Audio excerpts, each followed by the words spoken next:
Dito daw naganap yung karumal-dumal na pangyayari. Pati yung bata, binaril siya. Creepy naman agad dun. Pwede magamit ng bata. Meron ba kami kasamang espiritu dito?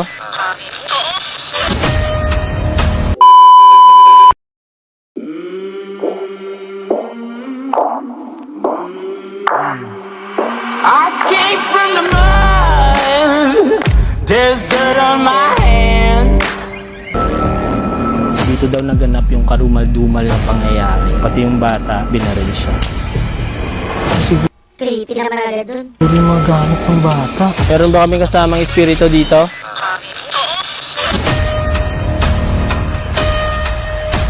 Hindi na natapos dahil sa alitan nila. Yung bata daw paglabas ng kwarto, tinumba.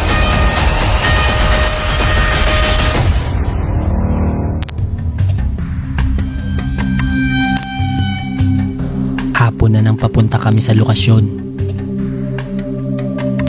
At dahil hindi namin kabisado ang daan, gabi na nang makarating kami. At pagdating namin sa lokasyon, ito ang bumungad sa Creepy na ang boses niya. amin. Nandito na ngayon tayo sa spot kung saan matatagpuan ang mga bahay kung saan kinitila ng buhay ang isang pamilya dito sa Cavite. Kaya tara, samahan niyo ko ikutin to. Bago pumasok, nagtanong agad ako sa taga rito para makumpirma ang nangyari. Sir, ano po yung history ng bahay na to? Bakit siya naging haunted? Ang alitan is sa lupa, pinagpapatay sila. Tapos may nadamay na bata. Nagpaparamdam ba? May naririnig sila na naguhugas ng 10 oras ng gabi. Pero wala namang linya ng tubig dun. May naririnig sila na nagtatapon ng mga gamit na parang nagwawala doon sa mga bahay. Nagsimula agad kami bago pa lumalim ang gabi. So guys, nandito na ngayon tayo sa bahay. Try natin tong unang bahay. Check muna natin kung anong meron sa loob. Dito daw naganap yung karumal-dumal na pangyayari. Kung saan yung dalawang pamilya nag-away sila dahil sa kinatitirikan nitong mga bahay na to. Pero yung pinaka-worst is nadamay pati yung bata. So pati yung bata, Creepy naman yung bata, nakakatakot. binaril siya. So ngayon, explore natin tong unang bahay. Check natin kung anong meron sa loob. So dito, wasak-wasak na siya guys. Wala na rin siyang pinto. Check natin dito sa loob kung anong meron. Naiwan pa dito ang mga gamit para sa pundasyon ng bahay nila. Ito siya sa loob guys. Problema dito, ang nakaharang yung para sa pundasyon. Pero hanap tayo ng ibang daan. Baka meron pang daanan dito. Dito sa kabila may nahanap kaming butas. Ito, check natin. Opo. Kaya chinek namin agad anong meron sa loob. Kapansin-pansin dito na hindi natapos ang paggawa sa ibang parte. Ano lang siya, hindi pa to na finishing eh. Hollow blocks pa lang siya. So ibig sabihin, hindi pa tapos yung paggawa. Nag-away-away na siguro sila dito. Sa tabi nito may nakita kaming isang maliit na kwarto at natagpuan namin dito ang iba pang gamit sa paghalo ng semento. Dito pa yung mga gamit nila. Yun, oh. So ginagawa pa lang siguro to. Hindi na natapos dahil sa alitan nila. Nakakalungkot isipin na merong mga pamilyang nangarap ng bahay pero dito din pala sila babawian ng buhay. So check pa natin. So yung kung saan tayo pumasok kanina, ito siya guys. So siguro 2 kwarto to. Dumiretso pa kami sa loob para tingnan anong meron dito. OMG. So ito na yung sala nila. Sobrang liit lang. Isa't kalahating di pa siguro. So ganun lang siya. Tapos ito siguro yung mga ilalagay dapat sa poste. Kaso wala na, sira-sira na. Kailangan magdahan-dahan dahil may mga pako pa ang ibang parte nito. May mga pako pa guys. Kaya kailangan natin mag-iingat. Dito natagpuan namin ang kanilang kusina. Kitchen area nila. Oo, ito nga. Ito medyo malawak yung dining nila. So dyan tayo galing kanina. So ito yung mga nakaharang. Tapos ito yung banyo nila. Check natin. Pag-check ko sa banyo, ito ang nakita ko. Ito na yung mga bakal. Iniwan na dito yung mga bakal guys. Sobrang daming bakal ang naiwan sa loob pero nakakapagtaka dahil walang ni isa ang nagtangkang kumuha. Pa tayo sa kabila. Dito tayo. Tingnan natin yung labas. Lilipat na dapat kami nang may bigla kaming napansin dito. So yun guys, ito siya sa labas. Tapos dito, ito siguro yung parang terasa nila papunta dito sa pinto. Kasi may daanan dito. Tapos yan yung bahay nila. So, Merong naglalakad, narinig ko yun. So,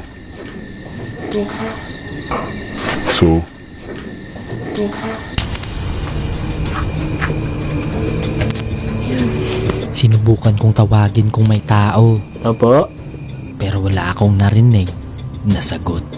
Yan yung nakatakot, baka may hayop dito or ano eh. Kasi mga puno-puno na dito guys. Oh. Yan.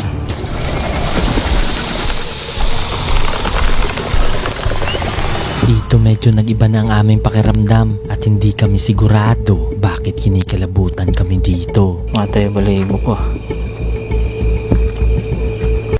Ang creepy ng puno. Creepy ng puno. Kaya yan. Hinayaan lang namin baka dahil sa kalumaan ng ibang parte ng bahay nang gagaling ang mga tunog. Baka tumalon kasi yung tuko dyan eh. Mahirap din yan. Tara. So check natin tong kabila guys. Tignan natin kung anong meron. At nang papunta na kami sa kabila, bigla namin tong nakita. So approaching tayo sa kabila.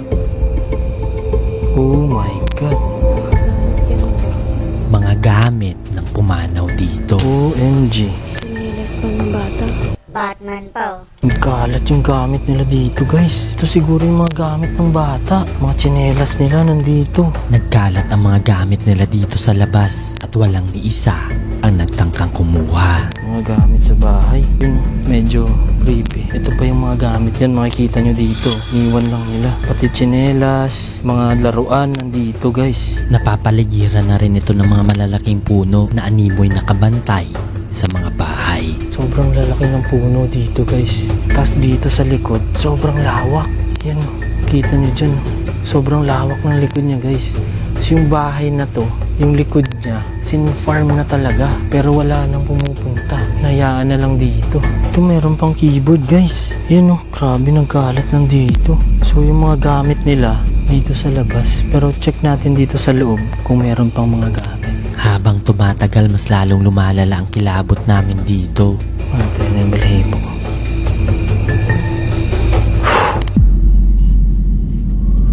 So, check natin tong loob. Tapos tingnan natin kung meron pa mga laman. Okay, tara. Sukin natin. Pagpasok sa loob, ito ang mga nakita ko. Oh my God. Oh, yung Christmas decor.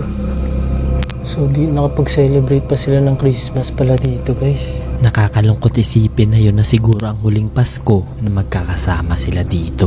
Grabe kawawa, no? Pero mo, buong pamilya, guys. Dito tinapos yung buhay nila. Dito mismo sa bahay nila. Nakakatakot kasi kahit nasa loob ka pa ng bahay mo, di pa rin pala safe sa mga masasamang loob. So, dito tayo sa loob. Medyo malaki to ng konti kaysa dun sa isa. Tapos, malawak yung terasa niya. So, check natin kung ano meron sa loob. Ano kaya?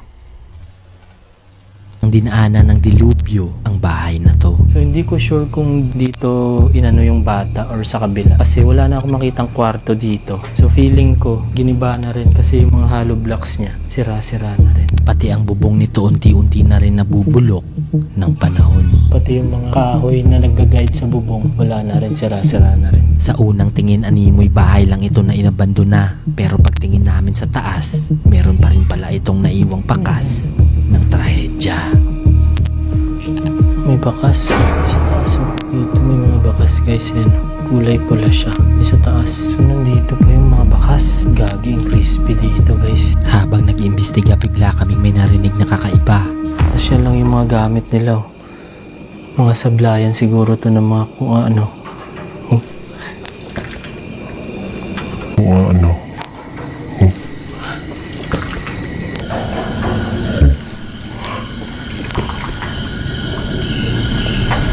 Nanggagaling ito sa bahay kung saan kami nanggaling kanina at kung saan kami may naramdaman na kakaiba. Narinig mo? Galing sa bubong. Di baka sa puno lang yun. Medyo tugma ito sa sinasabi ng taga rito na may naghahagis ng gamit paggabi. May naririnig sila na nagtatapon ng mga gamit na parang nagwawala doon sa mga bahay.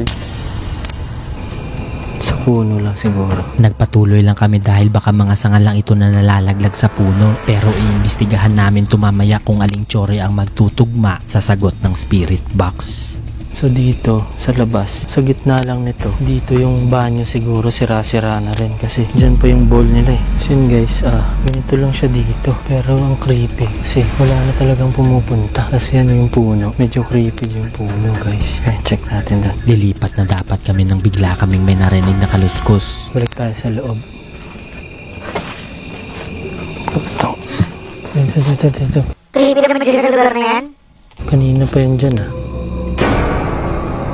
Opo. At mas lalo kaming kinabahan dahil baka ahas ang bubungad sa aming paanan.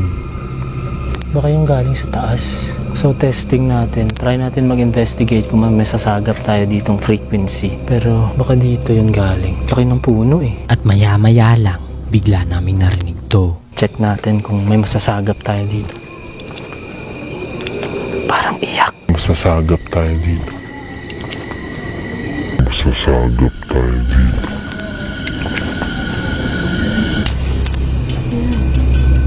Hindi ko alam kung rinig yan dito pero parang may umiiyak guys. Tara, try natin mag-investigate. Dito tayo banda sa may mga gamit nila.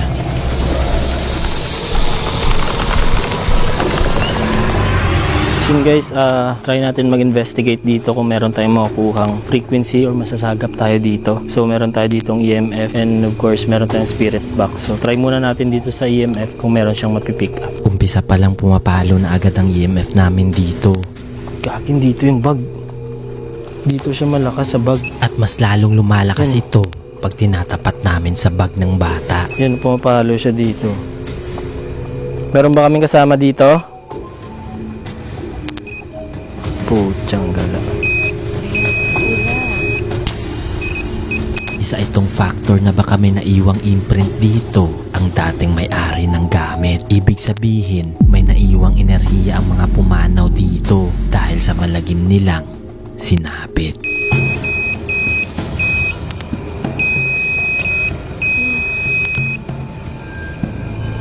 So hindi siya stable. Ibig sabihin, may something dito. Matayo na yung label.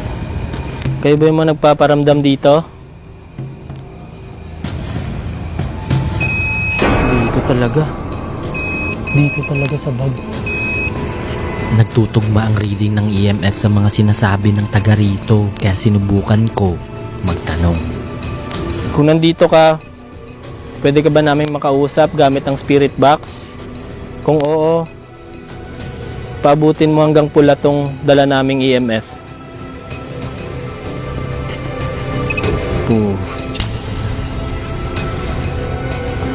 Yan, pumapalo guys. Wala kaming hawak or anything. Taas mo yung kamay mo. Dito talaga. Pag itatapat mo siya dito, dito siya. Kaya sinubukan namin sa spirit box baka sakaling makakuha kami ng klarong sagot. Meron na pick up yung EMF. So dito siya banda. Malapit dito sa bag. Katabi ng bag guys. So ibig sabihin, baka nandito lang sila. Check natin. Try natin yung spirit box kung may makukuha tayong sagot. Magsisimula na sana kami magtanong pero may narinig kaming mga yapak galing sa loob.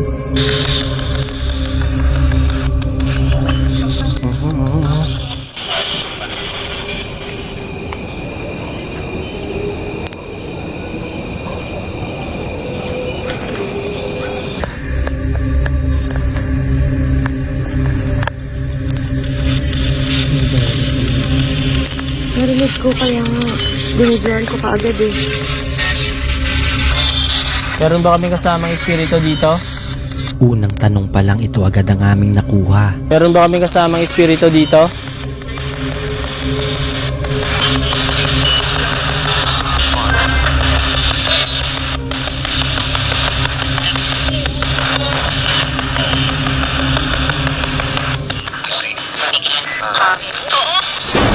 Oo daw. Espiritu. Sa inyo ba itong mga gamit na nandito ngayon? Ang bata eh. Boses bata ang narinig namin sa spirit box kaya nagpatuloy pa kami sa pagtatanong. Pwede ba namin malaman kung ikaw lang mag-isa dito o marami kayo? Isa. Isa. Ikaw ba yung bata na nagmamay-ari nitong bag?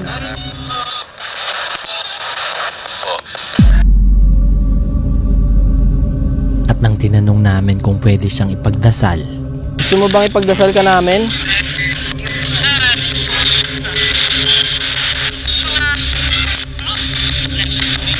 Gusto mo bang ipagdasal ka namin?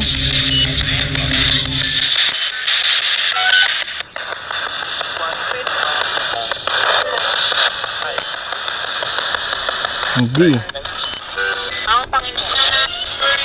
Ang Panginoon. Oh my God. So yun guys, feeling ko yun din yung gusto niya sabihin. Kasi yung last na sinabi niya, ang Panginoon. Kaya nag-alay agad kami ng dasal. Ano man ang sinapit ng pamilya sa mga bahay na ito, sana makamit na nila ang hustisya para malagay na sa tahimik ang kanilang kaluluwa. Creepy ng bag. Nakakatakot. Parang yung sa mga laruan. Mga haunted na laruan.